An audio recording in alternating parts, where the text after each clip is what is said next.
Audio Jungle. Audio Jungle.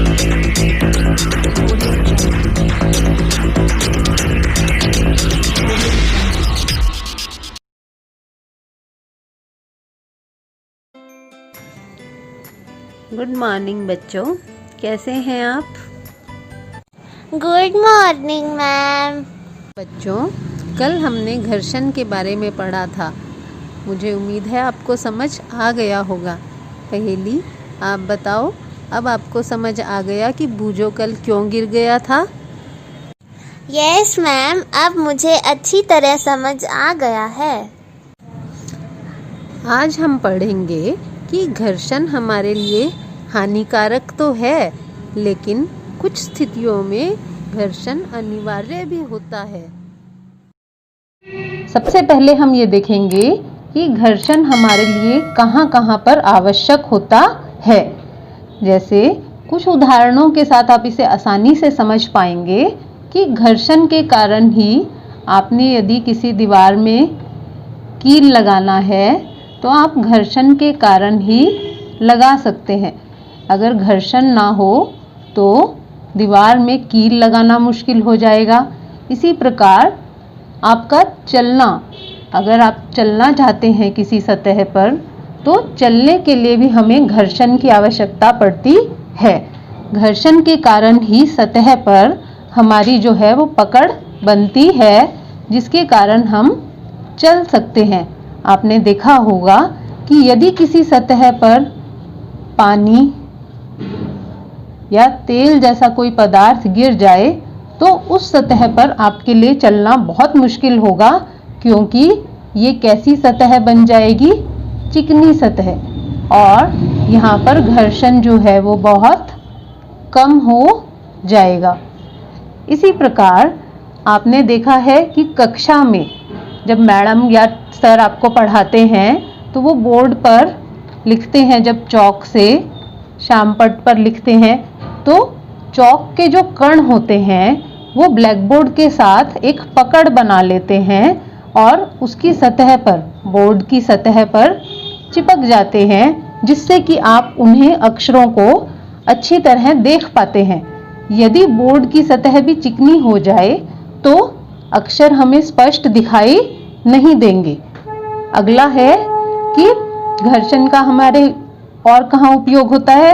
जैसे कि टायरों की सतह जो होती है वो खांचेदार बनाई जाती है, जिससे कि घर्षण को बढ़ाया जा सके और जो वाहन है वो आसानी से सतह पर चल सके।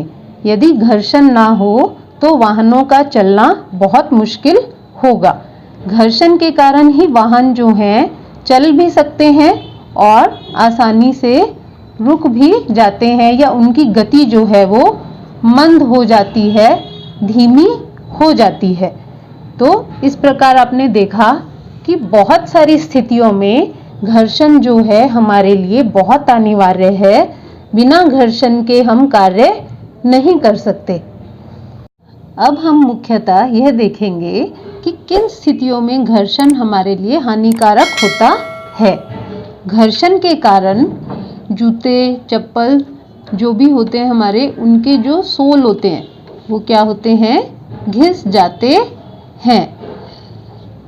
आपने देखा होगा जब आप बाजार से नए जूते, चप्पल लेते हैं तो उनकी नीचे की जो सतह होती है वो कुछ डिज़ाइन, उसमें कुछ इस तरह के डिज़ाइन बने होते हैं, अर्थात वो रुक्ष होती है, जबकि उनका लगातार इस्तेमाल करने से वो चिकनी हो जाती हैं और उसके बाद हमें उनका उपयोग छोड़ना पड़ता है, क्योंकि उनसे गिरने का डर रहता है।